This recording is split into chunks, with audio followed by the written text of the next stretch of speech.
Well, if you look at some of the newspapers this morning, there's these pictures of the Brazilian president he's becoming the new president with his wife, and got my attention this morning. The president was congratulating him, saying the USA is with you.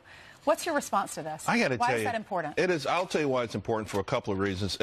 While President Trump is taking hits and op-eds in the Washington Post by people who couldn't achieve what he achieved, Mitt Romney. Around the world, we are seeing a movement, a global movement, a pushback against the elites that we've never seen before, I don't think, in the history of in the world.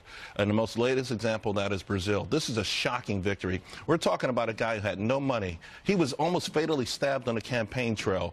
His party almost was non-existent. They never won. This is the first time his party ever won an election down there. And what did he run on? Anti-crime, anti-corruption.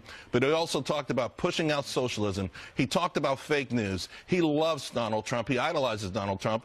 And I think, you couple this with what we're seeing in Europe, what we saw in Italy, the Brexit, right, what we're seeing in other places. There's an uprising against global elites who have talked down to us for so long and never delivered. He was in Congress. No one ever linked him to any corruption, number one. Number two is he's against socialism, as you mentioned, but he also is cracking down on the border. He sees what's happening in Central and South America, and he says we cannot have millions of people streaming into our country when we are on our backs with social programs. He also is pushing back against China and their investment, which turns out to be extortion, because once they invest and build your infrastructure, they want to affect your policy. And in Brazil, they're pushing back on that. They should push back. It's the new colonialization.